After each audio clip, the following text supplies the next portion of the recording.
Good evening, everyone. Welcome at the Balie. My name is Rogaya Sek, and tonight we are welcoming a very special guest, Sami al-Ajrami from Gaza. He has written an amazing and horrifying book about the first 6 months of the war in Gaza, with the Dutch title De Sleutels van het Huis, een dagboek uit Gaza. And we are very honored that he's with us tonight here at the Balie. We will be discussing his book, and we are also listening to some fragments from the book. And later we also discuss the future of Gaza together with political analyst Tagreed al-Ghorari. And at the end of the evening, there's also room for you, from questions from the audience.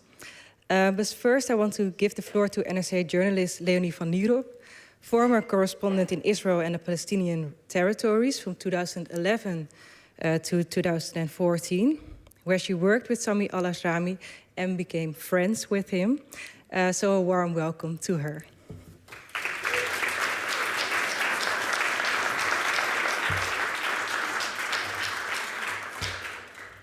Good evening.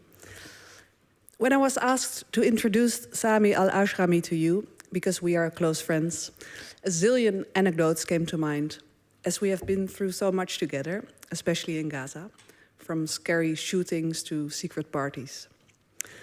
But then sadness struck, along with doubt.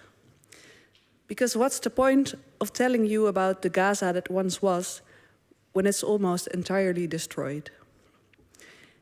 And isn't it even a bit disrespectful to all the dead and suffering people over there to bring back memories of better times here in the safe haven of Amsterdam?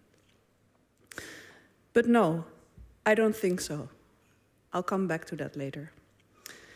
To explain what kind of person Sami is and how our friendship came to be, I want to first take you back to the very first time we met.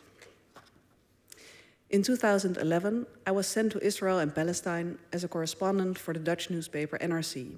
I was 27 years old. I had just been living in Tel Aviv for a few weeks when Mahmoud Abbas, president of the Palestinian Authority, asked the United Nations for recognition of a Palestinian state. I wanted to know what Hamas and the ordinary Gazans thought about this, so I planned my first trip to Gaza. Correspondents often work with fixers. They are usually local journalists who help foreign journalists arrange permits and appointments, and sometimes act as drivers or interpreters. Often they're also a source of information and safety advisor, emotional support, and catering service. A kind of parental figure, I see now in retrospect. NRC had worked for years with a fixer named Safwat, but he was so busy with his work for Al Jazeera that he would send someone else to assist me. He told me on the phone. I would see who after I had arrived in Gaza. I was pretty nervous. Just a few months earlier, an Italian journalist had been kidnapped and killed in Gaza by local Salafists. At that time, Gilad Shalit, the Israeli soldier, had already been held hostage by Hamas for more than 5 years. And Erez, the Israeli checkpoint at the Gaza border, was hardly reassuring. In fact, it was nightmarish. After being interrogated at 2 different counters, you had to walk through a narrow corridor and then, like a piece of candy in a vending machine, be moved from one lifeless space to another, through sliding panels and rotating gates. Sometimes you would get stuck between towering walls. Screaming didn't help. There were no people inside, only if you were accompanied by cameras. And when the candy machine finally spit you out, you had to walk for hundreds of meters in a caged corridor, like a tiger in the circus. And at the very end of this caged corridor stood a small man. "Welcome, I am Sami," he said. "Oh, how nice," I said. "My brother's name is Samuel." I could shoot myself in the head. How could I be so stupid? As if I said, "Hello, I'm Jewish, please kidnap me." And I'm not even that Jewish. But Sami said, "Oh, cool, I have an Israeli friend named Shmuley." Sami shattered all the cliches about Gazans. He was liberal, an atheist, he hated Hamas, and he loved beer. He had lived and worked in Tel Aviv in his 20s and knew the city much better than I did. He now worked for Israeli media and spoke fluent Hebrew on the streets of Gaza. After we had passed through the much less impressive checkpoints of the Palestinian Authority and Hamas, we drove in his car to Gaza City for my first interview. Halfway there, Sami suddenly stopped, opened a back door, and two cute little girls in school uniforms with lace collars and huge pink backpacks slipped into the car. His 7-year-old twin daughters, Ruba and Bisan. Sami turned out to have been divorced from their mother for a long time, but he saw his daughters as much as he could. So he took them with him when he had to work with me. And he took me along when the girls had horseback riding lessons. Because the border crossing between Israel and Gaza was such a hassle and closed during Jewish holidays, I usually stayed in Gaza for about a week. And then you cannot just work, you also need to relax. That's how I met Sami's ex, his family, girlfriends, colleagues, and many of his friends. Also, when we were working, we had a lot of fun. Sami was always willing to go along with my impolite questions to Hamas leaders and my crazy desires, like attending a nightly training of the Islamic Jihad militia or taking a walk to Egypt through smuggling tunnels. We got a private concert from the later winner of Arab Idols, Mohammed Asaf. We visited the zoo of stuffed animals. We interviewed murderers and comedians. But most of the time, we just smoked and joked around during long car rides, many blackouts, and endless waiting in all those shiny offices. Sami, by the way, wasn't just funny and pleasant company. He also had a very keen eye for political dynamics. He was always eager to help me craft a good journalistic story. And although he worked for many other media outlets from all over the world, especially Italian, he was very loyal to NRC and to me. I never called Safwat from Al Jazeera again. There was only one time Sami did not meet me at the end of that caged corridor. It was November 15, 2012, and a day earlier, Israel had launched a major offensive in Gaza. It was raining bombs. I had rushed from Tel Aviv to Gaza that morning to cover the war. I called Sami to ask where he was. "I'm at the hospital," he said, in an unusually flat tone. His daughter Bisan, then 8 years old, had been hit by a fragment of a huge bomb while playing in the hallway of her mother's house. It looked like she was going to lose her hand. That moment changed my life. I was, of course, familiar with the concepts of injustice and innocent civilian casualties, but this was Bisan, my sweet little friend. It was only then that I truly understood that in war there's no such thing as mercy. Fortunately, Sami was able to arrange for an NGO to fund treatment for Bisan in a hospital in Israel, allowing her to keep her hand. And in the months that followed, I drove her back and forth in Israel between the checkpoint and the hospital. This created a special bond. I named my own son, now 7 years old, Sami. And last year, I welcomed my friend's daughters to the Netherlands.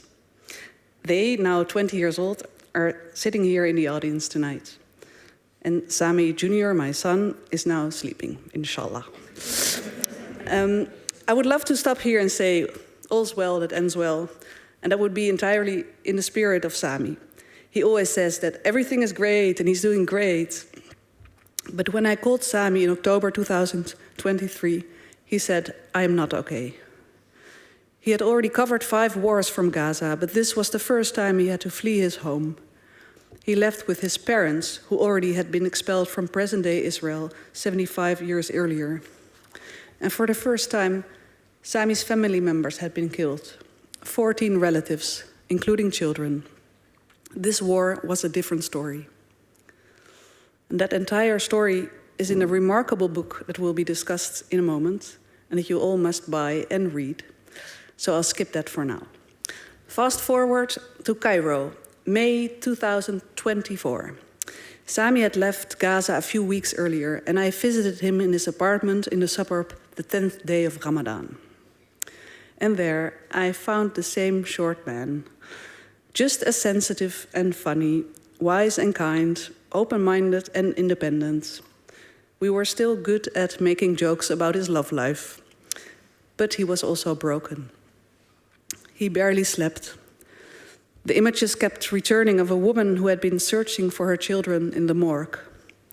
She lifted the cloth covering the faces of the bodies, and then, to her great bewilderment, she found her own mother, who had been killed in another bombardment that the woman hadn't known about. One evening, Sami went drinking and dancing in Cairo. When he got home, he cried hard because he felt so guilty for having had fun. And at the slightest urge, he still ran to the bathroom, as his body was still programmed to stand in line for hours. He told himself he should be happy that he had been able to leave Gaza, but it's not a privilege to be a refugee. He had been cut off from his family. He had lost his home, his piece of land, his job, his identity. He had also lost a lifetime of books, he told me, during a visit to a bookstore in Cairo. I offered to buy new ones for him, but he wasn't able to read yet. First, he had to write his own book. He did so in just a few months. It was released in Italy in October, and I'm not only very proud that it has now been translated into Dutch, I'm also very grateful to Sami. Because this book not only details the horrors of war, but it also reminds us of the good things in Gaza and shows that Gazans are real people. The Israeli blockade had already made Gaza barely livable long before this war, but it was still a place where people laughed, danced, cooked, and loved. I want to thank Sami for introducing me to the Gazan culture and people, which I have come to love so much, and for his book, which preserves some of it. Whether it shows respect to bring back memories of better times, I wondered when I was preparing this talk. So yes, I do think so. In fact, in times when strong forces are calling for Gaza to be wiped off the map, colonized, or turned into a Riviera, keeping Gaza alive, even if it's only in stories, is also a modest way or act of resistance. I would now like to make room for the main course of tonight's gathering, my dear friend, Sami. Thank you for listening.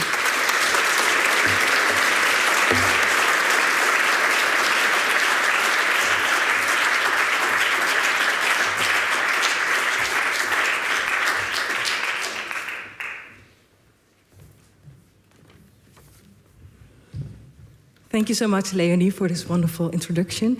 And now a warm welcome again for Sami al-Ajrami.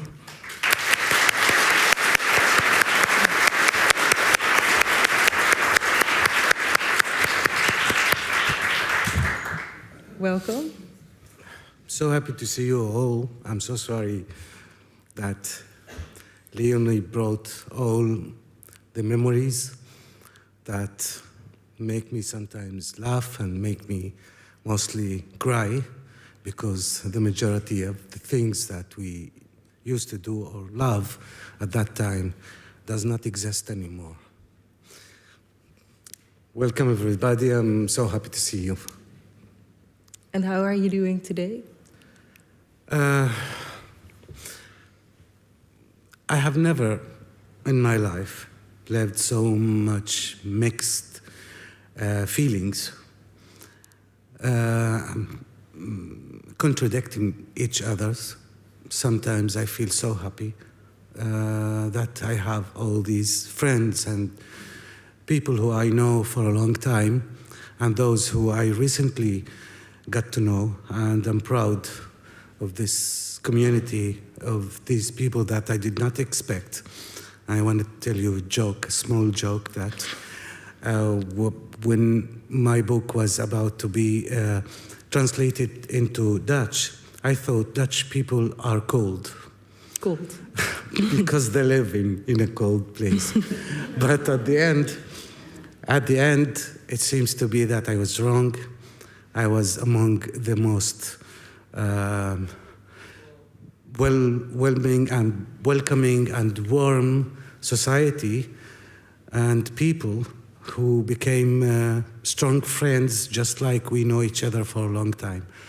So now I'm feeling okay somehow, as we used to say, but I miss so many things. And whenever I'm staying, part of me is somewhere else. So every Gazan now has parts of him somewhere else. My mother in Gaza, my brothers also separated in the south and in the north of Gaza, my daughters in Netherlands, and me myself helping others, journalists and people who fled the war in Egypt. I'm trying to be open and to understand and to welcome, because a lot of people who fled the war from Gaza do not know that they are traumatized. And I try so many to put a huge effort to help people that I can recognize the symptoms of trauma and try to take it easy and release the anger and frustration that they have. I'm so sorry that my answers are too long. But, no, it's okay. And how do you try to help people with their trauma when you see them, as you said? In fact, I witnessed that myself from the first day I left Gaza. 10 days I couldn't sleep. And I recognize that, and I know, because this war was so different and more cruel and devastating, frustrating than others. And this time it was, at the beginning I was a journalist covering other stories, writing about people. Then it changed and started covering my own story, my own displacement with the people that I know, from a place to another, being hunted, being walking between rubbles and dead bodies. And it was frustrating, and how to keep yourself insane and human and to feel normal was not easy. So all those who got out of Gaza and now they are staying in Egypt, and I know a lot of them were journalists, because mainly journalists were hunted and targeted, and working as a journalist when you are already hunted and you are afraid to put on the vest and helmet was a crazy issue that I understand how painful is that. That's how I accept my friends in Egypt. I'm trying to heal the wounds together, because we need to talk to someone who can understand. And it wasn't easy for me to talk to people who have never put themselves in my shoes or in the Gazan shoes, and they can understand what's going on really on the ground. So if we are meeting together, we can release the anger, we can talk about our suffering, our sadness, and our pain, and our wounds that refuses to heal. So it's when somebody is backing you while he already know what you feel is very important and very supportive. That's how we are together in Egypt and trying to help each other. Thanks. And thank you so much for this book. As I said before to you, I was really afraid to start reading it, but when I did, I couldn't stop. It's really heartbreaking, but also really insightful and well written. And as a journalist, you already covered 5 wars in Gaza. At the beginning, after 7 October, people came to you and asked you, what is going to happen now? And you said, this time it's going to be different. This time it's going to be worse. Why did you thought so? It's so much to tell, but from the beginning, we all know that the Palestinian people is suffering along 75 years, more than 75 years of ignorance. And when it comes to the Palestinian rights, all the world is deaf and dumb. And for this, I keep saying that the Israelis want a chance or an opportunity to take and kick the Palestinians away. In Gaza, it's totally different than the West Bank. In the West Bank, a lot of settlers above the law, they have never been in court or faced justice. They burned houses, they burned families alive, they destroyed our trees, our lands, and our houses, trying to kick us away because this is what they learned to do. And in Gaza, there is Hamas, and Hamas is an Islamic movement. And I can understand so many times, I'm against this way of resistance, but I can understand that long-term of frustration will lead to extremism. People will be frustrated, full of anger, and small groups will act in a violent way because they feel abandoned, they feel no escape. And when I talk about Gaza, just imagine, Gaza is under tight blockade for decades, and nobody ever did anything. My brother is 45 years old, and he have never been out of Gaza. He have never had the chance to be out, to see what is the world around. And this is, we know that this conflict is very sensitive, and in any case, the Israelis will take the chance to kick Palestinians away. When I saw what happened on the 7th of October, I realized that there's something wrong, because I followed the news when I wake up at 6:30 in the morning when rockets start launched toward Israel. And at that moment, I didn't know, and none of the Gazans could predict what's going on because. But you woke up from the sound, right? Yes, the sounds of rockets were so loud, and we spent the first hour. We don't know anything, and as journalists, we have groups of journalists that we talk to each other, and we kept asking, "What's going on?" A night before, was everything okay? And nobody knows. Until 8:30, 9:30, we started seeing images of Hamas militants shooting, and also images from Israeli who shooted or filmed Hamas militants on the streets. And I said, no, this is going to be the opportunity that Israel will take to make all the Palestinians leave. They will take it. And it was very difficult for me because a lot of people are asking me, what's going on? They know that I read both sides. I read the Israeli side, and I read for Palestinians. So I have somehow followed the Israeli media. And I said, I don't want to be more pessimist than the reality, but it looks ugly, it looks bad. And the moment I left my house, I couldn't tell my daughters and my mother and father that you are not going to see this house again. But deep inside me, my mind refused to believe that this is going to happen.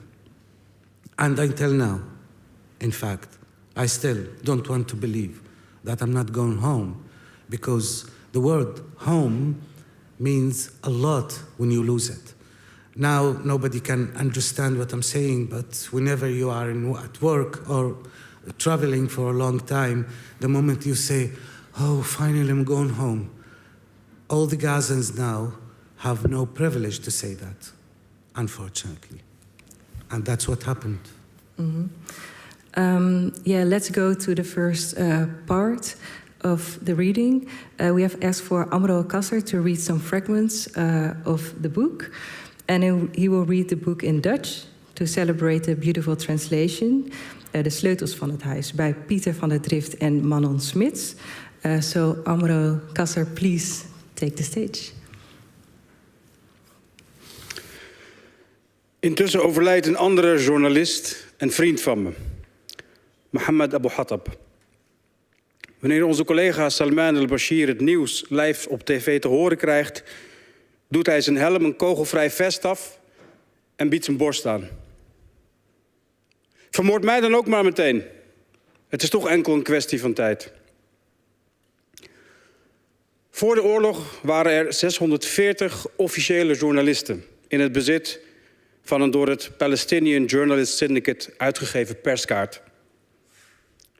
We staan met elkaar in contact dankzij de kanalen van de verschillende ministeries. Sommigen werken voor onafhankelijke of buitenlandse kranten, Arabische, Amerikaanse, Chinese, Russische, die hier geen reporter ter plekke kunnen hebben. Ook voor de oorlog was het al gevaarlijk om journalist te zijn in Gaza. Ons werk werd nog door Hamas, nog door Israël op prijs gesteld. Maar het is nu nog veel moeilijker. En niet alleen omdat Israël 3G-netwerken heeft geblokkeerd. Het is vooral ook omdat we verhalen vertellen waarvan we niet langer enkel toeschouwers zijn, maar hoofdrolspelers. We kunnen elk moment doodgaan. Of erachter komen dat er vrienden of familieleden onder de slachtoffer zijn van een tragedie die aan het verslaan bent. In Rafah kom ik Yazim tegen. Hij is 13 jaar en komt uit de wijk Shojaiya. Hij en zijn 11-jarige zusje Yasmin zijn de enige overlevenden van de luchtaanval die hun huis heeft verwoest. Ze hebben gezien hoe eerst het stoffelijk overschot van hun moeder onder het puin vandaan werd gehaald. En daarna dat van hun vader, hun zussen, hun broers. Allemaal dood. De jongen is in shock. Duidelijk getraumatiseerd door wat hem is overkomen, maar tegelijk heel open. Hij praat over de tragedie tegen iedereen die het wil horen. We waren met 6 broers en zussen, nu zijn er 4 dood. Alleen wij 2 leven nog, vat hij het even kort samen. Nu ben ik de man des huizes. Ik moet voor mijn zusje zorgen. Hij voelt zich verantwoordelijk voor het meisje dat nu zijn hele familie is. Ik kijk vol bewondering naar hem en vraag me af hoe het mogelijk is dat zo'n kind overeind blijft als hij na de schok van het bombardement de dode lichamen van zijn dierbaren tevoorschijn heeft zien komen. Hij was eerst in zijn eentje naar het ziekenhuis gegaan, vertelt hij, waar ze zijn wonden hebben gedesinfecteerd. Daarna ging hij terug naar huis. Mijn vader en moeder hebben ze meteen gevonden, maar ze zijn nog de hele dag bezig geweest om mijn broertjes en zusje onder het puin vandaan te halen. Hij wil ook journalist worden. Ik wil later hetzelfde worden als jij. Waarom? Jij luistert ook naar mij terwijl ik maar een kind ben. Dat wil ik ook. De verhalen van mensen vertellen. Hij voelt aan mijn kogelvrije vest. Te zwaar voor een kind, zeg ik. Hij kijkt me recht aan. Dat kan ik best. Ik help hem het vest aantrekken en maak een foto van hem met een trotse blik. Maar overschaduwd door het verdriet dat kinderen in dit land verandert in oude mensen. Ik hoop dat ik die foto ooit aan hem kan geven.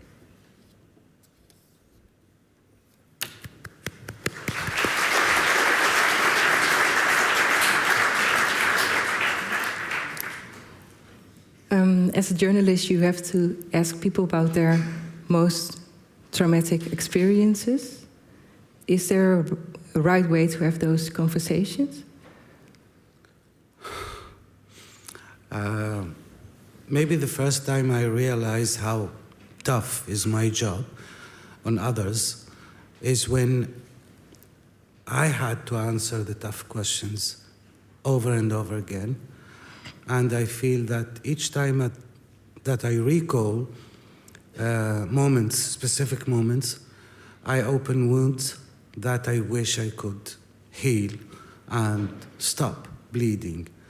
And the moment I interviewed Yazan, that seems to be a child, but after what happened to him, he became 100 years old child. And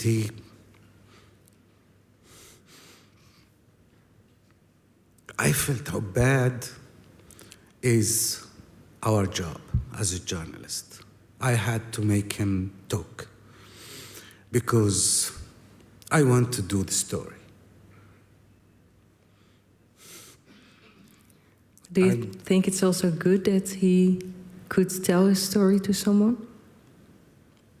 In general, I'm going to do that. I will keep doing that. I don't know if there is other options or solutions, but this kind of thing that I had to do, and to tell the story of Yazan and his sister, who witnessed the death of their family because they had no time to flee. They were packing their luggages and important documents, but they had no. The airstrike became earlier, and this family was killed.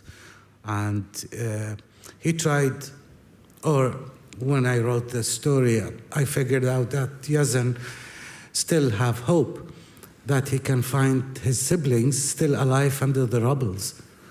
And he wished for so many things. And the moment he said, I want to be a journalist.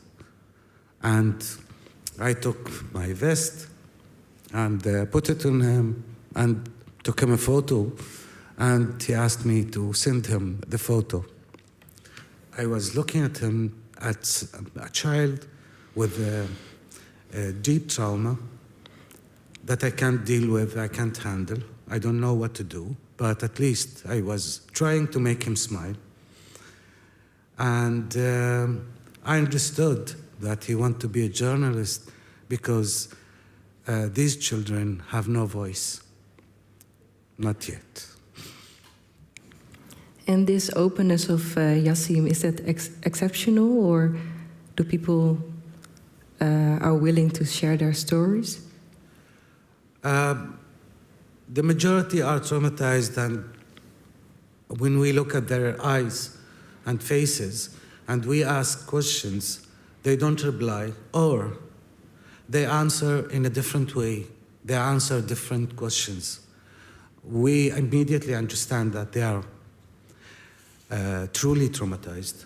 And we could not do the majority of stories, but at least those who could open their minds and hearts and talk, and also our own stories, because it's not a journalistic work. It was me, my family, my friends that I was reporting about, my family that I had to uncover their faces one by one to know who is this. And at that moment I realized that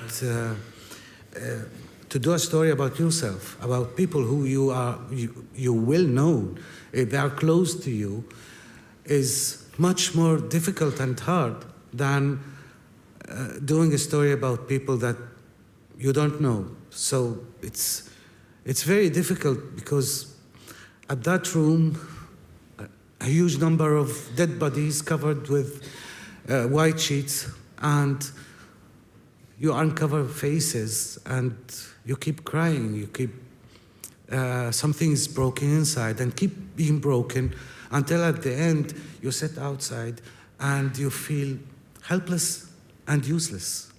You say, we have been doing this for 75 years and we still can see Palestinians are dead, Palestinians are killed. And there's no hope, because mainly all the resolutions that have been taken by the international community was rejected when it comes to Palestinian rights. So what kind of hope shall we take with us in order to say tomorrow is going to be better? So it was very difficult as a journalist and as a father, as a resident of Gaza who have never been able to plan his life. Because if you don't know, there are so many families in Gaza during the 17 years have built their house more than 3 times or 4 times. How can you plan your life when the next morning my daughter Bassam found out that her university is not there anymore, and now she is studying online, and we don't know how life is going to be the next morning. So for all the people in the world, it's easy to handle or to plan your life. But for Gazans, it's very difficult. It's not there. You can't do it. So this is frustrating more and more, that you can't find people who can understand really what's going on. And there's no chance that this is going to change, because right now it's much worse, and I can't put myself in the shoes of Gazans who are sitting there on the sand, in the tent, living an unnormal life, and listening to Trump saying what he wants to do to Gaza. So I don't know, it's killing me when I'm sitting here. And I think we're going to talk about the future of Gaza later on, but your book is also about like the daily life during war. Can you tell us something about that? Maybe to start about the different places where you lived with you and your daughters. Yeah, at the beginning, for the first week of the war, we were instructed to move from the north to the south. And it was clear that the Israeli army is pushing Palestinians toward the Egyptian borders, toward the south. So they are going to squeeze 2 million people around the borders. Rafah cities can host only 200,000 people. And in a minute, it was 1.8 million people living there. So you can imagine. The first time of displacement was the most tough one, because I was standing in the middle of my home, and home means a lot. And I was looking around. It's all my life. I spent decades in this house. Each piece in this house is a piece of me, a piece of my roots, my history. And I told my daughters, let's pack, take the most important thing, especially documents, and we are leaving. And I went downstairs to see my mother and father and told them, you too, we had to leave. My mother was shocked because she could not imagine that she's leaving her house. It's for her, it's insane. She told me, let's stay, let's wait. I told her, I can't, because it's going to be very dangerous. So I can't leave you here. We have to move. And we started moving early in the morning. And I know how bad the Israeli army are going to be in this war. So we left from the north to the central area. And my sister, she's not in Gaza, she lives in Saudi Arabia, and she has a very nice house on the beach in the central area. So I called her to have the keys, and she said, of course, take it. And I went with my mother, with my daughters, to the central area. During the war, at the beginning, I had to leave this place because there was no communication. At the beginning of the war, Israel destroyed our ability to communicate. No internet, no communication. So for a journalist, it's a big problem. If you cannot send your pieces, your articles, your images, then you are not doing anything. So I moved to Khan Younis after that.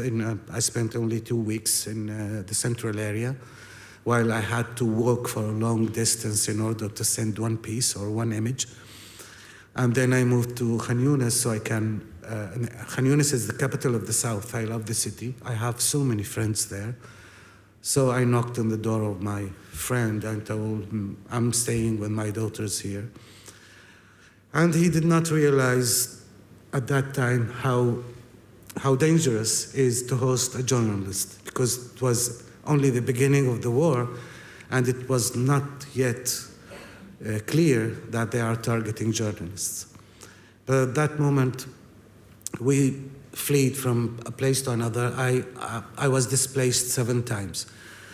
during this war, from Khan Yunis to Rafah to the tents to back to the north.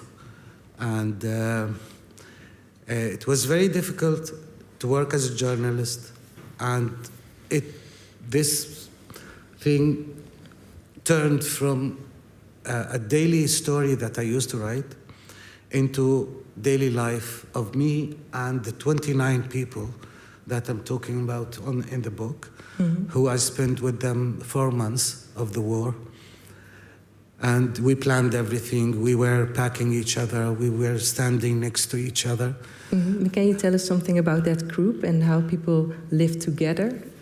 This group, there were one family from Khan Yunis, al-Agha family, a friend of mine, that at that moment I went to his house, knocked on the door, and I told him, because I need internet, I need connection, I want to stay in your house with your family. And he was welcoming, of course.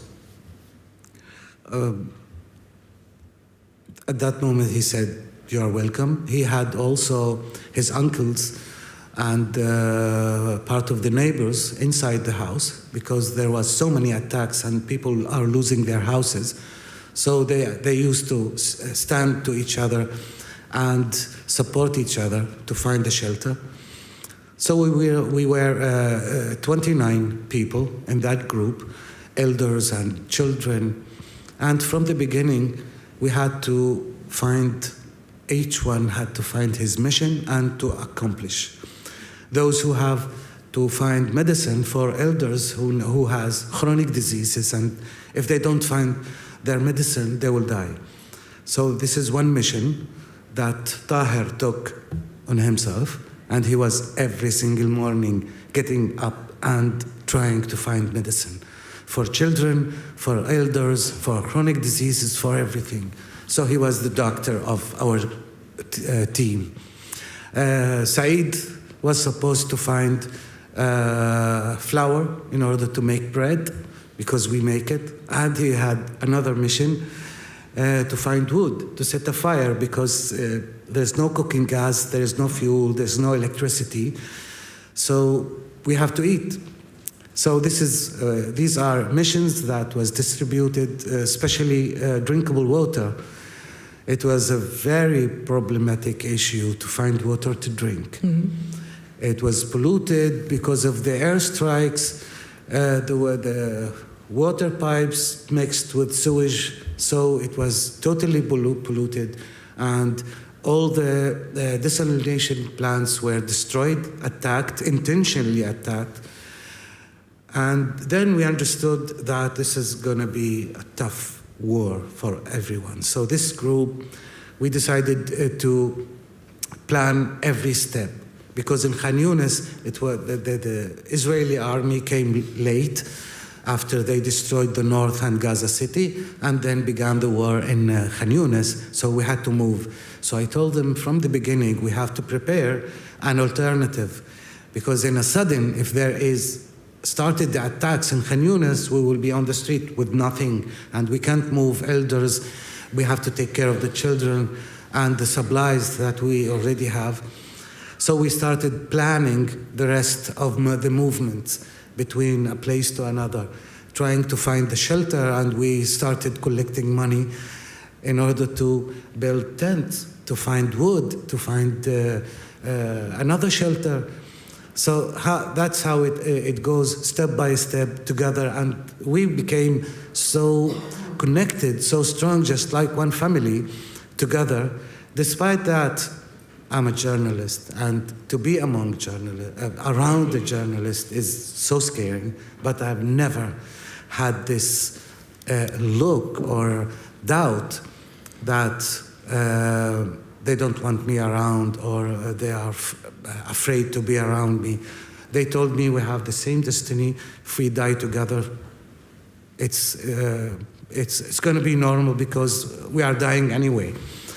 So it was supportive. It was clear that the family is taking it serious and openly. Yeah, let's go to the next piece from the book, because that's about what you were talking about, like the constant anticipation of the bombing. 13 oktober. Ik sta voor het raam als ik word gebeld. Het is al-Ajrami.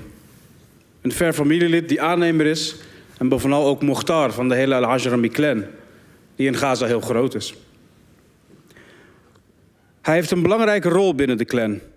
Hij leidt een raad van 19 leden, allemaal verre verwanten van elkaar. Ze houden zich bezig met de problemen van onze grootfamilie. Hij vraagt me om de situatie te duiden. Wat kunnen we het beste doen? Ik raad hem aan om te vertrekken. Hij neemt mijn advies direct ter harte en evacueert met een deel van zijn familie naar het gebied direct onder Wadi Gaza. Hij huurt een huis van 3 verdiepingen in Deir el-Balah. Maar ik zal al gauw vreselijk spijt krijgen van mijn advies. Amper 2 dagen later, op 15 oktober, beginnen zelfs in die veilig beschouwde zone onder Wadi Gaza bommen te vallen. Ook het slaperige Deir el-Balah wordt getroffen. Het is een locatie waar Hamas-leden zich verscholen houden, rechtvaardigt Israël zich. En bij een dergelijk doel, dat is inmiddels duidelijk, wordt alles eromheen verwoest. Met als gevolg dat er ontzettend veel onschuldige slachtoffers vallen. Onder wie 14 verre verwanten van me, de hele familie van Nayed, die juist op mijn advies deze kant op is gekomen. Ik herken hun lichamen bij het plaatselijke Al-Aqsa ziekenhuis, waar ik naartoe ben gesneld om het nieuws te verslaan. En ik ben er kapot van. De lijken liggen in een tent voor het hoofdgebouw. Op de ochtend van 2 december worden er nieuwe biljetten uitgestrooid boven Khan Younis. We moeten weer vertrekken. Naar Rafah deze keer. In het zuidelijkste puntje aan de grens met Egypte. Op de papieren folders staat een kaartje dat de Gazastrook in tientallen blokken verdeelt. Kleine genummerde zones. Het is de bedoeling om ze te bewaren en uit je hoofd te leren. Want het leger zal steeds kort van tevoren aankondigen waar we heen kunnen. Een angstaanjagend vooruitzicht. Hoe moeten families met kleine kinderen of bejaarden zonder vervoermiddelen zich even snel van het ene naar het andere blok verplaatsen? Februari 2024. De veiligste oplossing is tevens de ingewikkeldste. Wanneer het evacuatiebevel komt, verplaatsen we ons naar een terrein in de buurt van het strand. Niet het volgepakte stuk van Rafah, maar dat van Khan Younis. Nu is dat nog een gevarenzone. Maar tegen de tijd dat de militairen naar het zuiden trekken, zullen ze dat gebied al lang hebben uitgekampt. We gaan op verkenning en selecteren een afgelegen plek tussen de landerijen. Er is daar helemaal niets, behalve een oud badhokje voor de landarbeiders. Daarom hebben we het ook gekozen. Want het leger kan echt niet denken dat daar tunnels zijn. Tegelijkertijd is het niet al te ver van een ziekenhuis met ambulances. Als iemand ziek wordt, zal het niet al te moeilijk zijn om verzorging te krijgen. Met onze keuze doen wij precies het tegenovergestelde van wat bijna alle families zullen doen. De tendens is namelijk steeds om naar scholen en magazijnen van de UNRWA te gaan of naar ziekenhuizen en kantoren van de Rode Halve Maan. Maar dat is niet slim. Want het is inmiddels wel duidelijk dat het leger zich niet laat afschrikken door dergelijke overvolle plekken. Integendeel. Ze zijn ervan overtuigd geraakt dat Hamas de burgerbevolking als schild gebruikt. En dus vallen ze daaraan. Dank je wel. Because you're a journalist, people keep asking you for advice. How did you deal with that? And did it change after what happened to your family members? The chief of my family, who used to be a businessman, he trusted my opinion and my analysis of the situation. And he called me early that morning and asked if the Israelis are serious, we should move to the south.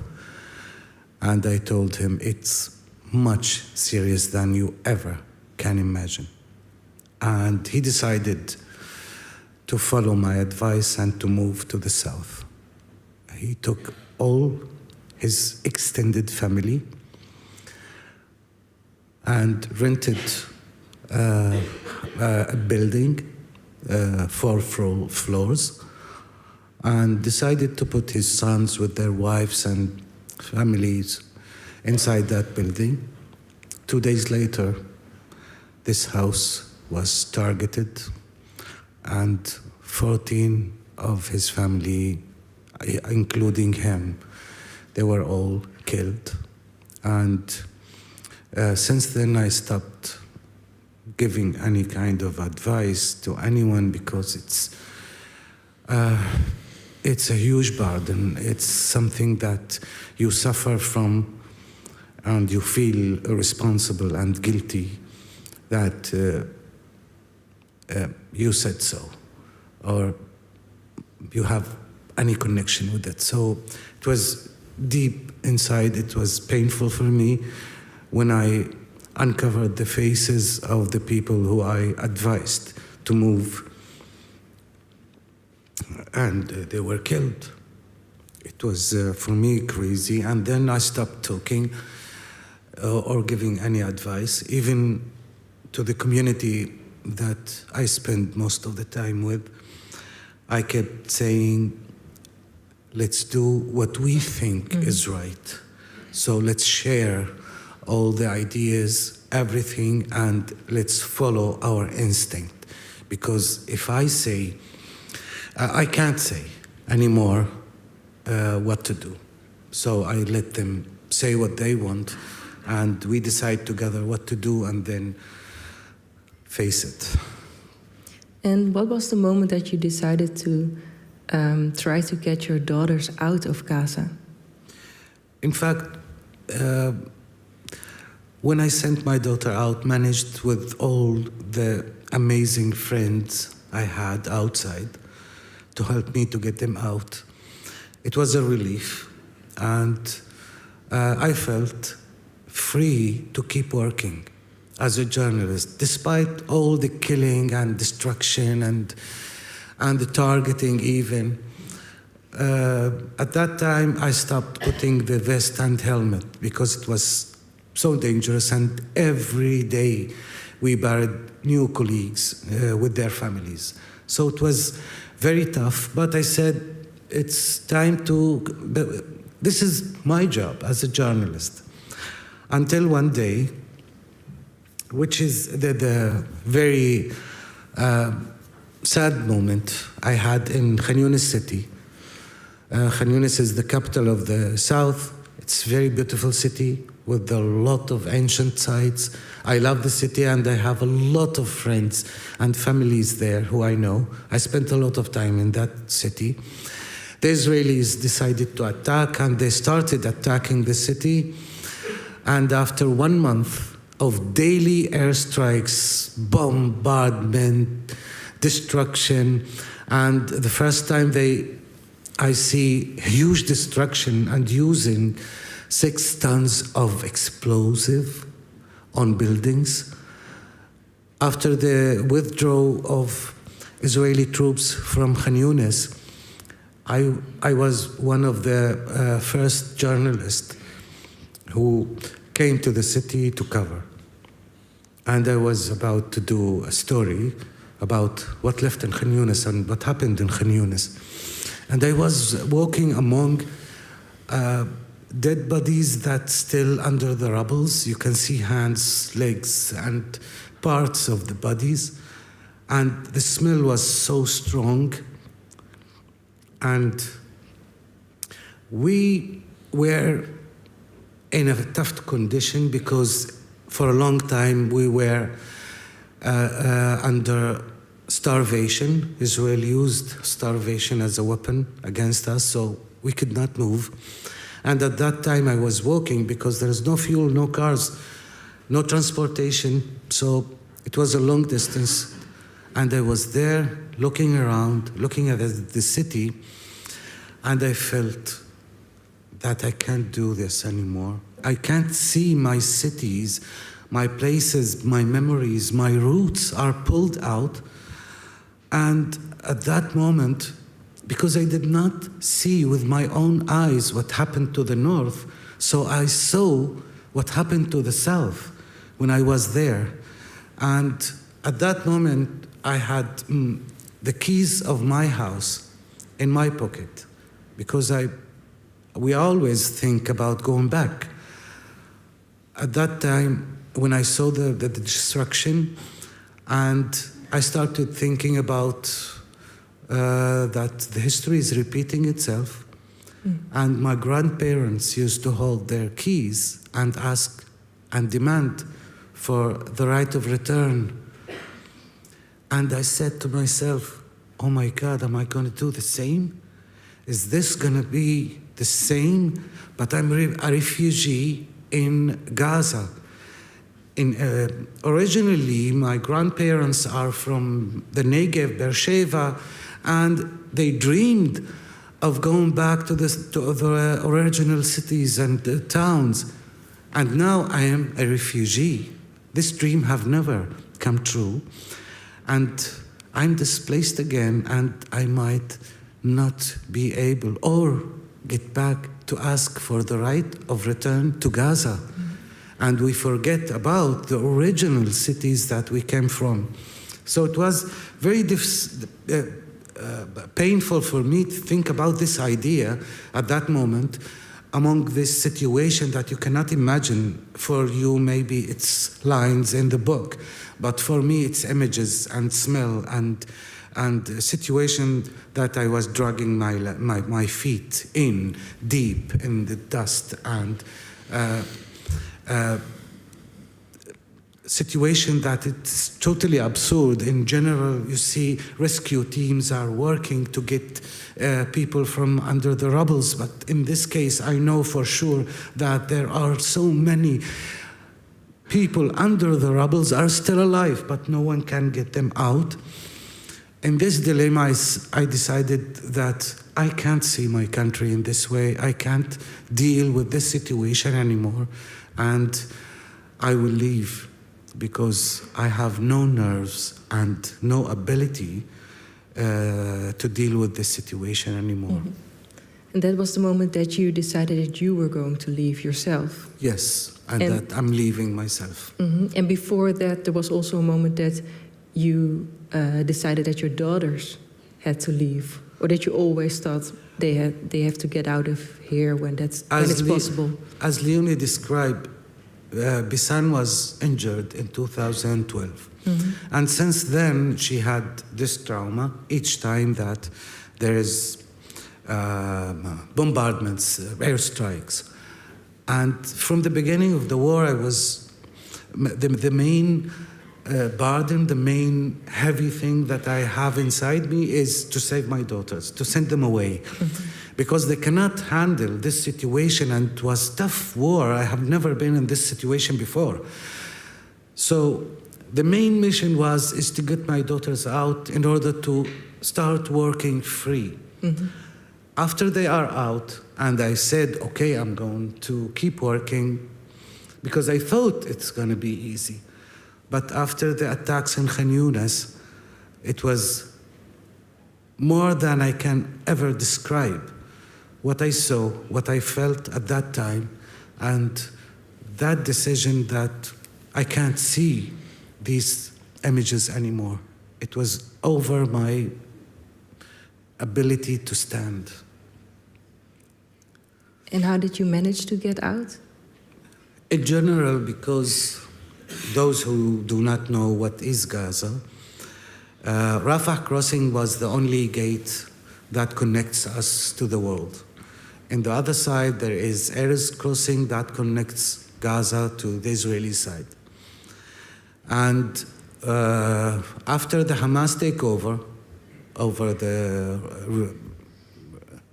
control in Gaza, the Egyptians, and they are right, because there is an agreement between Egypt and the Palestinian National Authority that Rafah crossing will be open under some conditions. So when Hamas broke all these conditions and controlled the Rafah crossing was open only for humanitarian issues, only for sick people to get treatment, students who wish to study outside, all those who have double nationality or residency outside. So these are humanitarian issues that makes people able to leave Gaza. Otherwise, they are not leaving.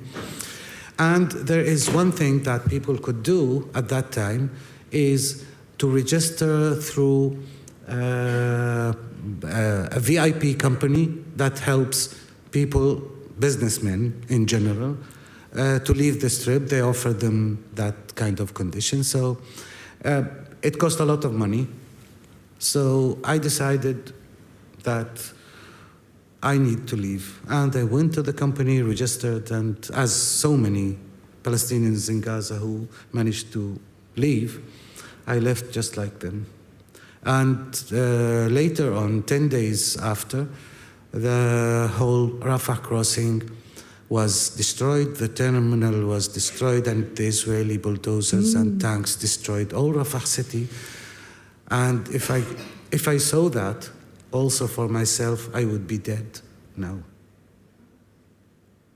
I couldn't stand it. No. And I believed it's going to be the end. Israel is going to continue destroying Gaza until the last Palestinian leave Gaza. Unless a miracle happens or something in the world can change this. A huge pressure from outside, anything that gives the Palestinian hope for the future to stay in their places and to support them, because I know that now they are frustrated, angry, and have no means to survive in Gaza. And if the borders are open, 90% of them will leave, unfortunately. Well, let's welcome Takrit al-Ajrami also on stage to talk about that further.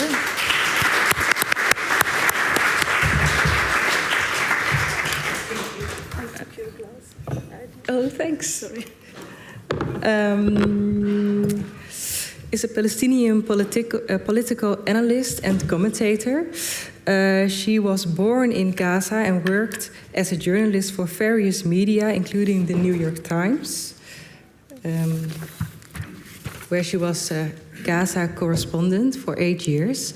As a scholar, she researched the future of Gaza. She's now living in the Netherlands. Welcome, Takrit. Thank you. Welcome, Ruqayya. How did you listen to the story of Sami? Very moving. Thank you so much for being able to share all of this emotional story, especially with your family. And I do understand it's so hard to advise people at that time what to do. And then, the destiny they had, the war crime they witnessed, I'm sure it was extremely hard, and I do understand how you feel about it. Yeah, but thank you so much for sharing this. We needed it, in Amsterdam, I think, yeah. And how was it for you years ago to leave Gaza? To leave Gaza? Yeah. Oh, I left 13 years ago, yeah. So actually, I covered the 2008-2009 war. Before that, the second Intifada, the Israeli unilateral withdrawal from the Gaza Strip, and also Hamas elections. And then the civil war, but then that war, and Israel called it, they always give names to the war, on Gaza, and that was Cast Lead. So I covered that, and I thought Israel cannot do worse than this. It's like it was really hellish, and I thought I will be dead during that war. And I can share this with your audience that at some point I had my apartment. I took all the windows, so the effect of the F-16 won't shatter my windows, and I will be injured as well. And you never know who is wanted by Hamas by Israel at that time. Who's wanted around you, you have that fear, like you always feel it. So there was so much bombing by F-16 at that time, and I went under my dining table, And I promised myself 3 things. One of them is like, I wanna, visit countries wherever, but I don't wanna share very personal feelings here, very personal wishes. But one of them was to say yes to the first man who will propose, and I was supposed to say, I wish I said the third man. The first man who after proposed? the war, never go for it. But it was, it's a really dangerous thing to say to yourself. No, it was like, because it's like, when you have that feeling that you're gonna die, and then, and then you are working as a reporter on the ground, and you don't know anything but work. And of course, you love your work, and it means a lot to be a reporter. I think it's the most fascinating job to have in a conflict area is to be a reporter. Yeah. So first you got engaged, and then you... No, it's okay. We're not going to go to... we have to focus on Gaza and the future of Gaza. About the future of Gaza. So that makes me... But also, actually, the main reason was to make me stop for a bit. Like, seriously, is my bureau chief, his son joined the Israeli army, and I decided I can no longer work with him. Because I feared... I felt responsible for my sources. I can endanger them. The chef from the New York Times. Yes, the third one, but I had 3, and I had a great experience, but I couldn't work with someone who has a son in the Israeli army because I could endanger my sources. I could be viewed on the ground as a spy, giving information to the Israelis, could endanger my life. So I decided, no, I cannot work. Yeah. So that's, we'll move on now. We move to the future of Gaza, but maybe start with the present of Gaza. What is the situation right now? Right now, we are hostages to Bibi Netanyahu. Both Israelis, who care about releasing the hostages, and also the Palestinians were desperate for going forward with phase 2 of the ceasefire. Of course, Netanyahu is not interested because it means an end to the war. It means the release of more hostages, which is great. I think they have to be released, but at the same time, you have to end this war. And he doesn't want, because it doesn't serve his political interest.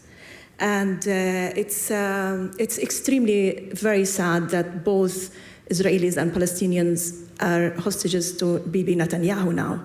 And now he has all the support of what we saw yesterday, crazy Trump, and we cannot predict what's coming. I mean, have you ever believed that from the White House the option of ethnic cleansing will be declared? It's really shocking that a war crime is being declared by Trump from the White House. Where is what's happening to the world? Where is international law? The international system is in danger, and it's really scary moment that we are living. So Palestinians are waiting. They are desperate for an end to this war, and I find it hard to call it a war, but it's war on Gaza, war on every civilians, because we have this how do you call it? We have this kind of misleading to say war on Hamas. Really? What have we seen after the moment the ceasefire? We saw all Hamas fighters up. It's deceiving, because what he really wanted is getting, as Sami mentioned, getting Palestinians out of Gaza and exercising, the option of ethnic cleansing. What do you think? I agree. I totally agree, because people did not, at the beginning, they did not believe that what the Israeli government said at the beginning of the war, that they are going to defeat Hamas and release the hostages. And they kept asking me, media, is that true? I kept telling, it's not true. Israel is not asking the head of Hamas, and they don't want Hamas. They use or misuse Hamas to destroy Gaza. So they will not attack Hamas. And all of us saw suddenly when they started giving back the hostages, they are well-shaped, they are in good condition, they are eating very well, and they have new cars, everything's there. And I was shocked for myself. I knew that, but I was shocked. What is going on?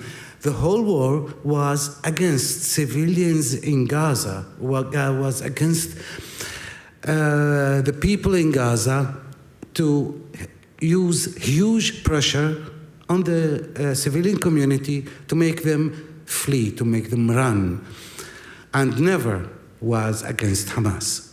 As you saw, and you might be able to see, and maybe I can mention one more thing. A lot of people of Hamas fighters in Gaza, they do not know anything about what they are doing, but resistance, and this topic was in discussion for a long time in Gaza. Can we use this kind of ideology that leads to make resistance as the aim of the Palestinians instead of liberation of Palestine and survival of Palestinians is the aim? And these people chosen to only to show resistance.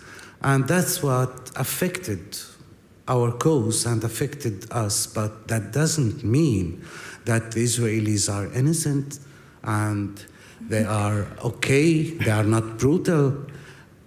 Israel also allowed Hamas to do the 7th of October. If you don't know, you have to dig a little bit and you can understand. Go back to the 7th of October and you will understand. If you could see the measures of security in the Gaza Strip, you will know that no one can get close to the border unless the Israelis allow him. So they were allowed. And then the whole process started. I'm so sorry to say that, but it's truly true to say. But they misused us. They misused the Many people find it very hard that how Hamas managed to go for such, and militarily speaking, a very successful operation. But they planned it for like more than 2 years. And they did it, and they succeeded. And I'm sure it will be studied in Defense Institute because it's a very successful operation. So, but the thing is, I don't want to be mistaken here because what Israel did, of course, they did their best to eradicate Hamas, but they have failed completely. And you cannot eradicate a movement. It's not only a political movement, but it's a social movement, and you cannot eradicate them. And they managed. Israel, of course, destroyed many tunnels, but apparently they failed to do the whole work because Hamas is extremely, apparently very professional genius when it comes to the tunnel business, but also, so in a way we cannot be like, so Israel tried its best to end Hamas, they failed, but they did kill many civilian, Palestinians, and that was also their intent. And they were not ashamed to share their intent when it comes to killing civilians and regard them as Hamas, and that's like the case of the International Criminal Court. Yes. They used their statements as evidence for the intent. Yeah, and that's why they call it genocide. And there is a plausible genocide case in The Hague. Yeah, and what does it tell you that the charge from genocide came from South Africa and not from an Arabic country? Oh, this is a very tough topic for us as Palestinians. But South Africa was a symbolic way of life and way of struggle for Palestinians, and they were always inspired and inspiring each other. So it's clear and normal that it comes from South Africa especially, and it was somehow, despite everything, it was a move that gave Palestinians a lot of hope at the beginning. And it encouraged a lot of countries later to join. Mm-hmm. But the biggest disappointed moment for Palestinians in Gaza, those who are still living under destruction, under killing, under determining everything they have, that after all this, the world is still silenced toward the Palestinian cause. And still, I managed to interview a lot of people in Gaza who used to say at the beginning, scream, where is the international community? I wish one day that they start working. And after 2 months, you hear Palestinians, their voice is lower and lower until at the end, you ask Palestinians and you hear only one sentence, how ugly is this war? Yeah. And I would like to add that I wish it was the Netherlands, since they really work so hard and they pressure so hard to host International Criminal Court, ICC, in The Hague. And sadly, it wasn't a European country where, international law was, founded. It's very sad for the young generation here. I wish it was like a European country that that they initiated. Felt very empowered. South Africa, giving the history of the place, because at the end of the day they feel us because they went through the apartheid system, and that's what we have. Like if you visit the West Bank, or Gaza, it's apartheid system that Israel has been exercising for many decades, and the world is watching. Yeah, and talking about international political order, is there one country or that you put your hopes on? For the Netherlands. For change? The Netherlands. But I really thought, because they are hosting, but it's wishful thinking, definitely. But that's my wish, because to tell your kids to be proud, to be Dutch, this is us. We hosted, these, we fought very hard to host these courts, and look at us, we are. And, we said never again, and never again for everyone. It should be, I wish it was a European country, really, it's very sad that it was not. And you? Is there one, where do you, put your hopes on? At that time that I used to hope, I was in Gaza. Now I stopped using that anymore. Because those who did not see the full images, and I believe that only 1% of the truth and what happened in Gaza, only 1% is what you see in media. 99% was not shown yet. And it's because the Israelis make that ban on international media to come into the Strip. So they intentionally made a blackout, and they don't want anyone to see. So, and we as local journalists, we were hunted. So what we could do in this tough situation is only 1%, because we don't have this ability to work day and night and to have communication to send our materials out. And I believe a lot of Palestinians did a good job when they used social media to publish stories, to publish crimes that Israel committed, and now it's documented. So a lot of hopes used to be 1 year ago. And after that, and we see with our own eyes what America is doing, it's not against Palestinians only, it's also against Europe, against many countries in the world, Mexico, Canada. And you see a lot of chaos in the world that it became so impossible to think about dreaming of good things coming out of this, unless there is a huge or major revolution to change all this, because it looks so bad so far. I'm happy you raised this point, and we have to pay attention to this. Despite the ceasefire, Israel did not let international journalists in, even during the ceasefire. What does it tell you? It tells they don't want us, they don't want the international reporter to start doing the human stories. Because what we hear from Gaza is only news. What you hear from the Israeli side, which is very moving when they cover the stories of the hostages' families. It's moving. I cry when I listen to this.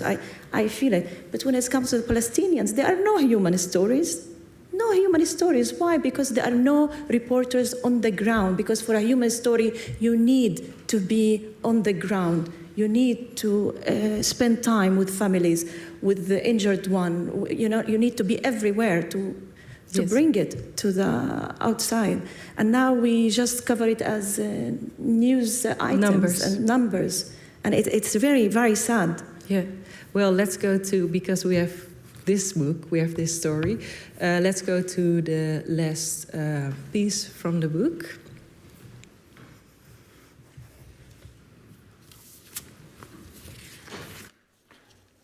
Februari 2024. Op de radio hoor ik secretaris-generaal van de Verenigde Naties, Antonio Guterres, zeggen: Rafah is een snelkookpan van wanhoop. Het is nog veel erger dan dat, zou ik zeggen. Wanneer de Israëli's nieuwe blaadjes boven onze hoofden uitstrooien, voelen we ons pas echt bespot. Het is geen bevel tot evacuatie, gelukkig, maar een uitnodiging om de ogen te openen. In een soort krantenartikel van 2 pagina's worden de wandaden van Hamas opgesomd. Alsof zij ons dat nog moeten uitleggen. De pamfletten hebben het tegenovergestelde effect. Je zou bijna gaan denken dat de gruwelen van de Hamas-strijders gerechtvaardigd waren. De mensen scheuren de blaadjes kapot. Ze zijn woest. Soms krijg ik het idee dat Israël en Hamas elkaar steunen, met ons burgers ertussen. Maart 2024. Noodpakketten worden uit de lucht gedropt door de VS, Egypte en Jordanië. En die droppings kunnen trouwens ook op een andere manier levensgevaarlijk zijn.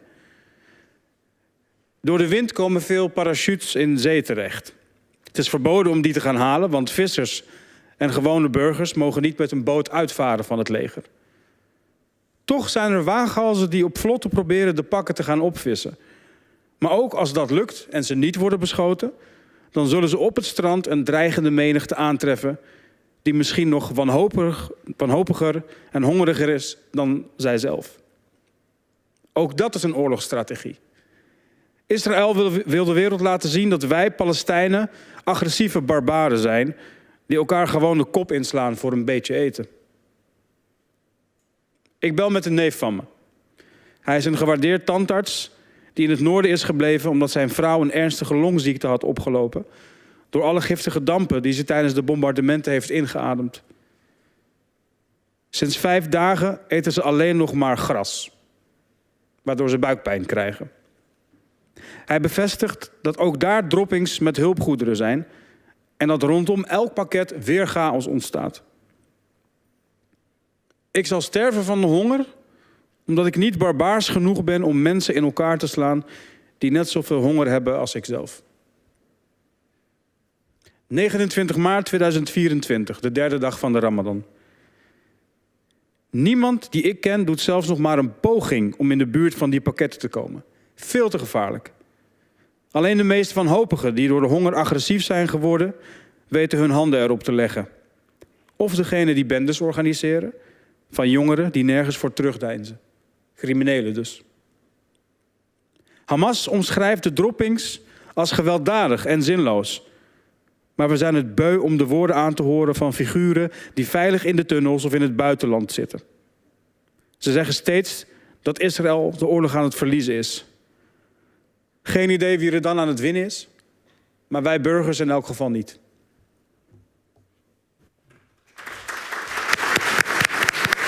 Thank you, Amro Kasser.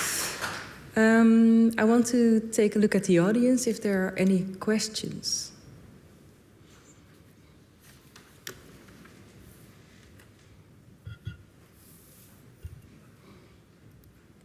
No questions? Oh, okay.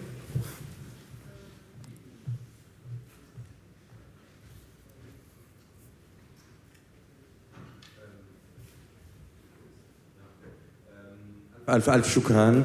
My name is Johannes Wardenburg. Thank you so much for this amazing, what you're bringing us.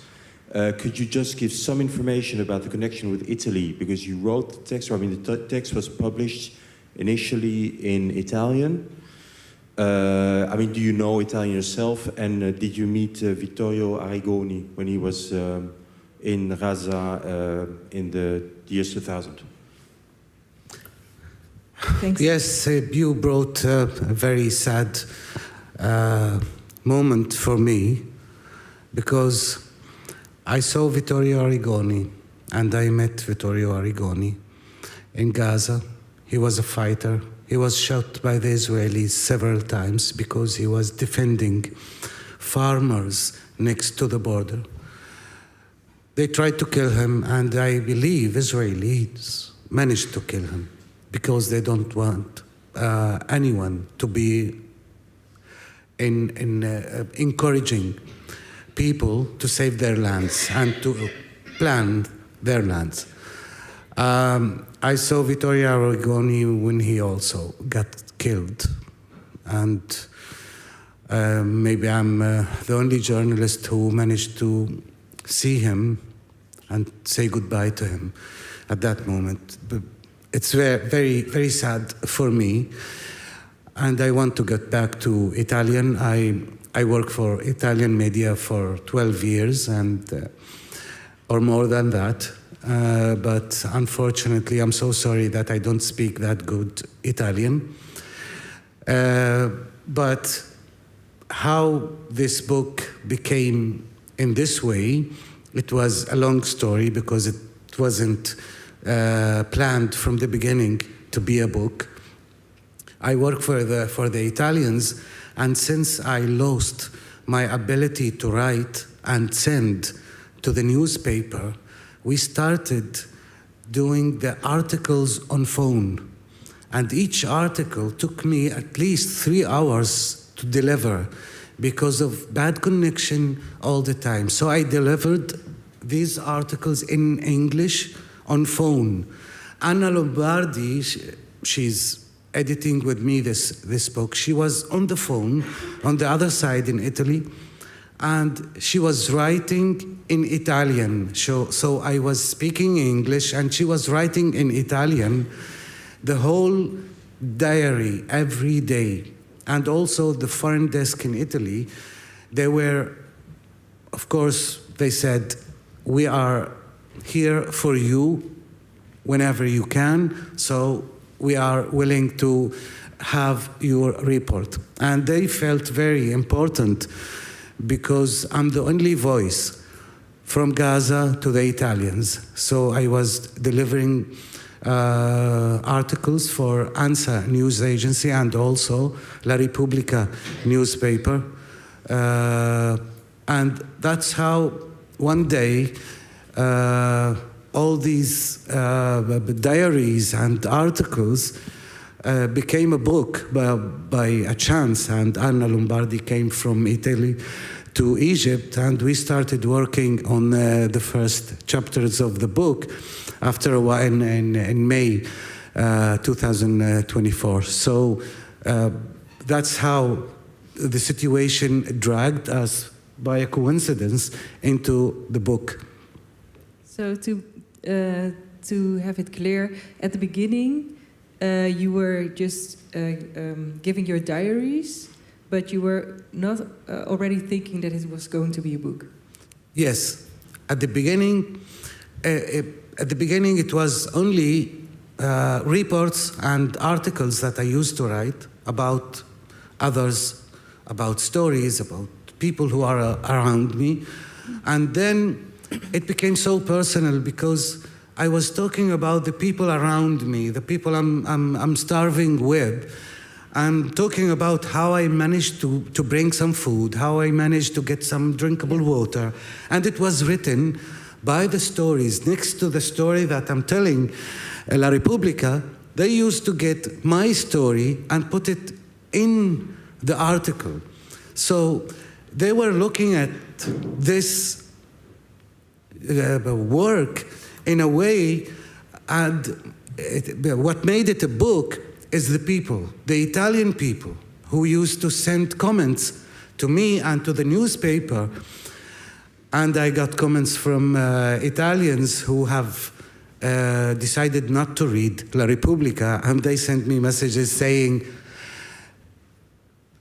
because of you, I'm reading La Repubblica. It was amazing for me to see, and also inspiring and motivating, because those who used to read my articles and bothered themselves to find my contact and to send me messages saying, if we don't see your article the next morning in La Repubblica, we know that something bad happened to you. So this was the motivation that these readers are interested and they want to know, and kept me working for a long time. 6 months wasn't easy for a hunted journalist, thinking all the time that I'm going to be next, I'm going to be next. Those who I buried today, I'm going to be next. So in mind was very scaring and frightening. So running and escaping became a book. Every single moment, and you can see in the book, sometimes I talk with anger, with frustration, and honestly, I can't read my book because it takes me back to each moment, each single image I saw, and the whole book is images in front of my eyes. And when they told me you have to read part of the book, I said, no, please. I can't read it. I immediately cry. I immediately open all the wounds that I'm trying to heal all the time.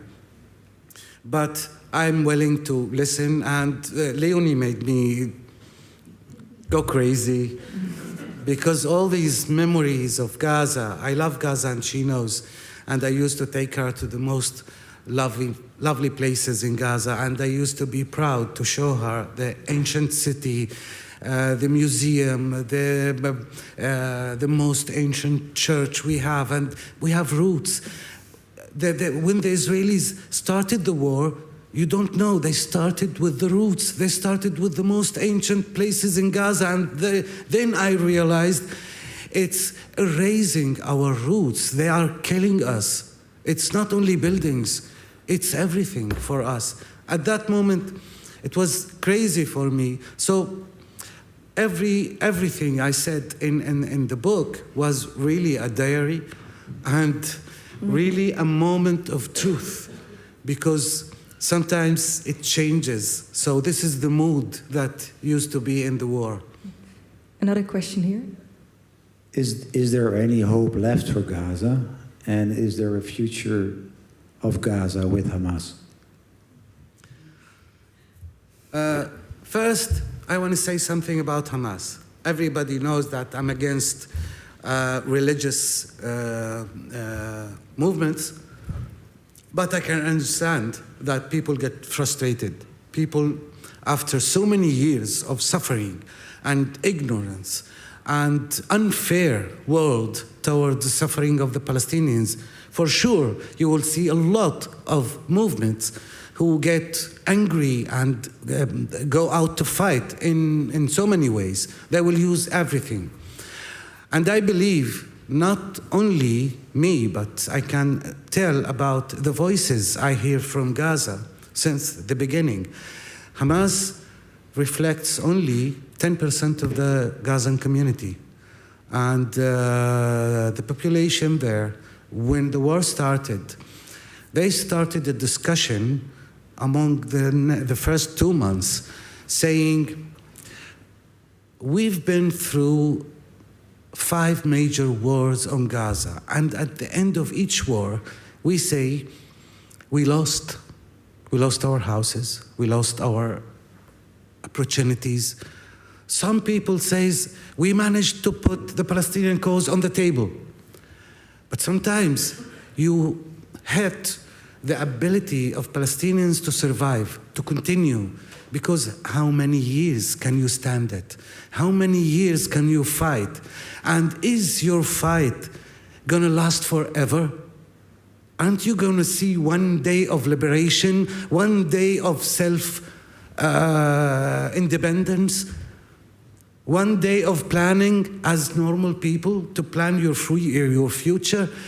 I believe with Hamas or without Hamas, if the world will remain silent and ignorant, and I'm not talking about people. People have the will and the strength and the strong words that a lot of people live with it in Gaza, survive with these words. And I can tell for sure that some words that you never see it in this as powerful, but for Gazans it's too powerful. And to also giving hope. We see that Hamas misused or acted in a way of anger and in a wrong way. Others see Hamas as doing a good thing. This is not the point. The point is that Israel will use anything to destroy Palestinians. If you use weapons, if you have also popular resistance, just like what Palestinians are doing in the West Bank. Families were burned alive. They take the roots. They kill the animals. They kill everything in the West Bank in order to kick Palestinians away. And we're still there. But I'm afraid for Gaza right now. And America is talking about Gaza and the West Bank. I don't know why now and what will happen later, but I see it very dangerous. And if Israel and America manage to create a new reality with Palestinians leaving their home, if they leave their home, I think they will be very tough to get them back. So what we have to do is not enabling these crazy leaders to do what they plan.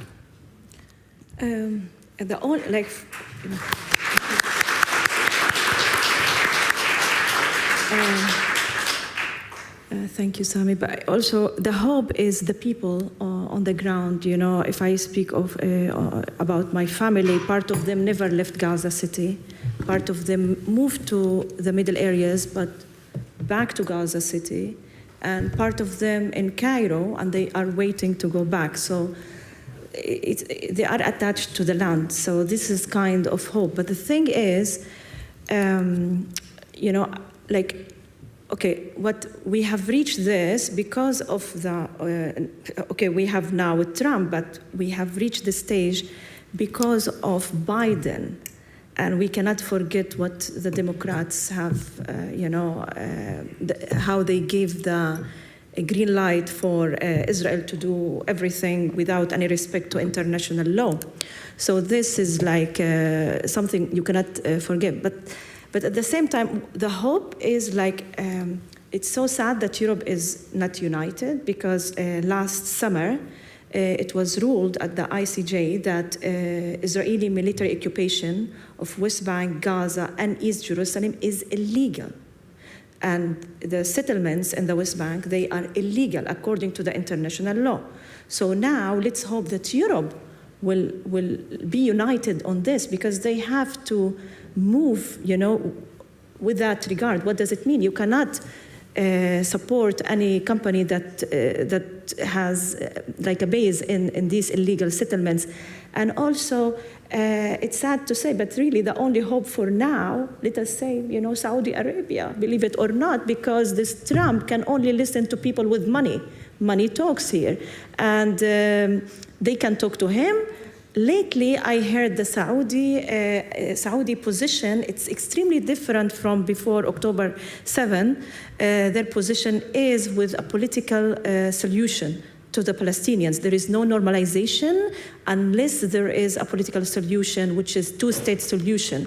And that's what they endorse. So let's hope, that the Saudis will push, and the crazy thing, like when Trump said that the Palestinians to be kicked out to go to ethnic cleansing, for Palestinians to go to Jordan and to Egypt, what does it mean? Creating a destabilized two major allies to the West and Israel, that is Egypt and Jordan, which means creating for Europe another immigration, like refugee crisis, because where are these people gonna run to?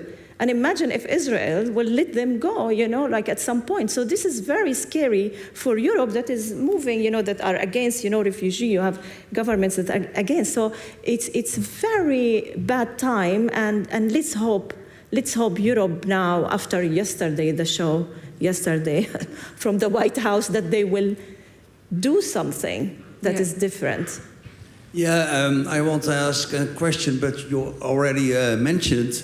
My question is, do you have hope that our Arabian leaders, for example in Saudi Arabia, who have the power and the energy to stand up and choose for a two-state solution for Palestine, as Gaza and the West Bank, as one Palestinian state beside Israel? Yeah, for the first time, as I mentioned, Saudi Arabia and everybody, all these major Arab countries, they are now back to discussing the Palestinian cause.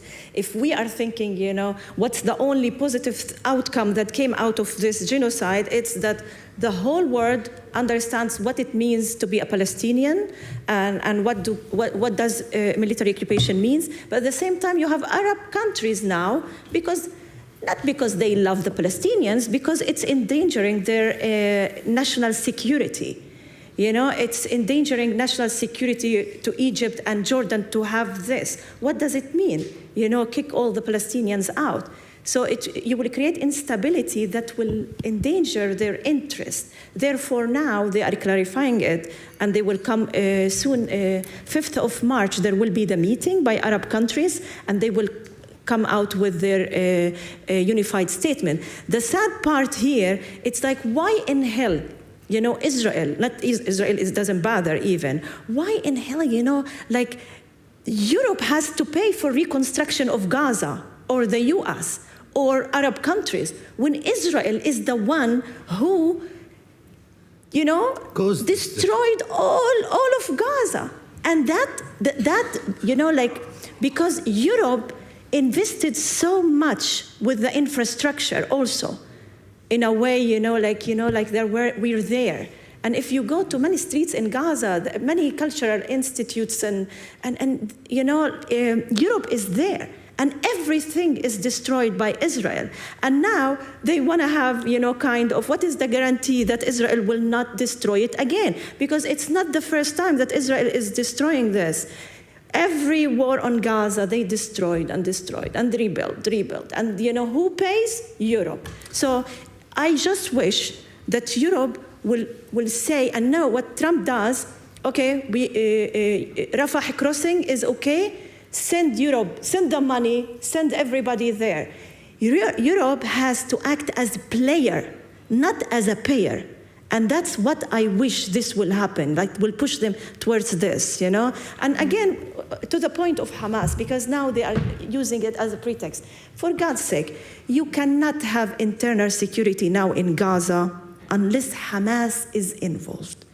Now, they don't want to govern. Hamas does understand that there are many who don't want them to govern. They understand. They said we are not to govern, and we are okay with an independent committee of technocrats accepted by both major parties, Hamas and Fatah.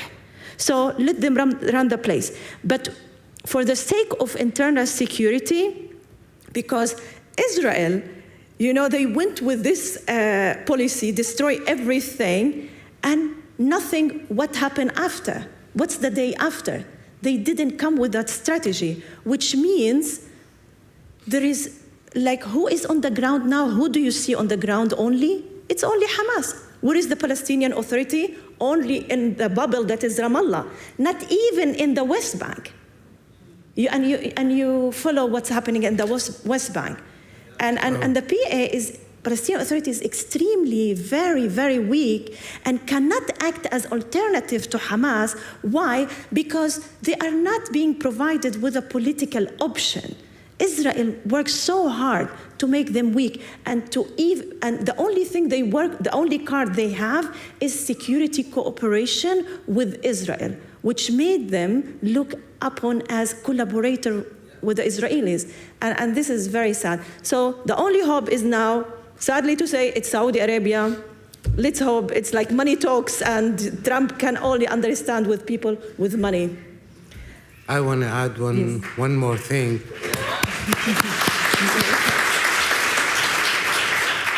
One more important thing that I see through it, a lot of hope. Despite all the criticism, but I see the Egyptians, after Trump really made the Palestinian crazy, the Egyptians decided to offer a plan, not to move Palestinians from Gaza, but to give them hope, to start the rebuilding and reconstructing, and I saw that with my own eyes, they started bringing heavy equipment to the Gaza Strip, and they were willing to implement a plan to give Palestinians temporary residence like caravans, and to start moving the rubbles and cleaning Gaza and rebuilding, reconstruction, while Gazans are still in Gaza, in order not to create a reality that Palestinians are not there, because when they are not there, they will not have the ability to go back.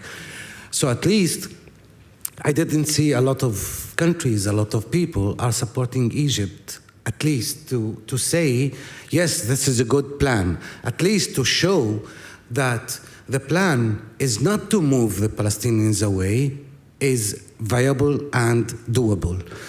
This is the point that we can say, yes, people can open their eyes, not ignoring the plan to reconstruct Gaza while Palestinians are there. Because all the Palestinians in Gaza, if they see this kind of hope, this kind of plan, they will stay, they will never leave. But this is the only hope that it gives them, reconstruction while they are still there. Otherwise, we will lose everything. Yeah. Here's the last question from the audience. What can we do?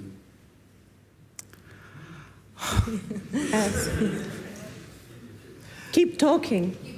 Keep talking about Palestine. Keep talking about injustice that is happening. Keep promoting international law. And yeah, I mean, I don't know, you have to have this communication with the government. I don't know how, but they have, like, you know, like maybe writing letters to the... You don't have a government. Where are you from? I'm Egyptian, but I'm here. But to call this government the government would be too far-fetched. Yeah. I mean, I think, you know, it's like, how can we mobilize resources for us, you know, like that Europe as a whole to be united? This is wishful thinking. But, you know, like, you know, it's very strange that why not recognizing Palestine? Because recognition of a state will give a hope for people on the ground that they can, you know, like for them to rebuild, to have this hope to go on. And yeah, keep talking about it. Write to the papers, the opinion pages. Maybe I can say the last thing before we end.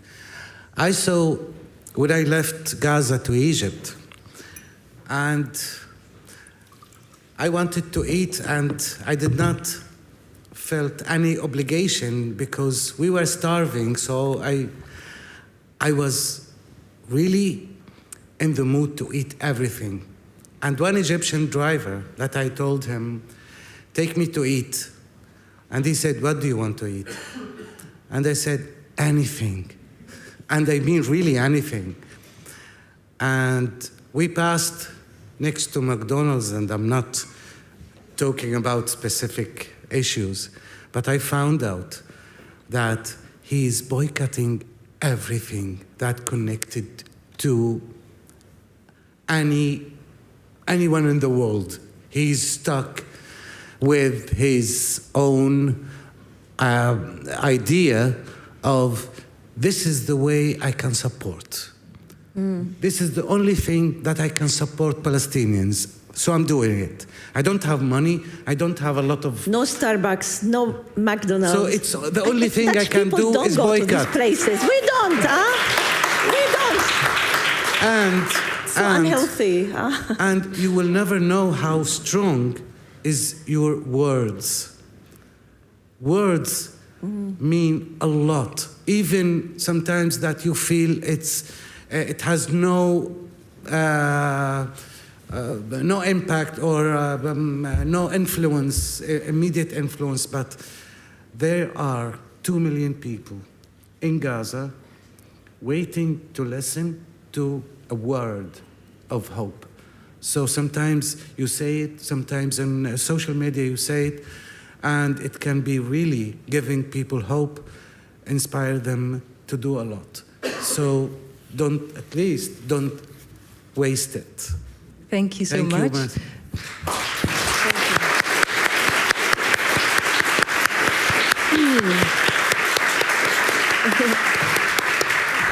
I'm going also to do a really cheap end. You can buy this book. You can give it to your family members and friends, and maybe then people also going to talk more about Gaza and the Palestinians. Well, thank you so much, Tagriet. Thank you. Thank you so much, Amro Kasser. Thank you so much, Leonie van Nierop. And, of course, Sami al-Ajrami. Thank you so much.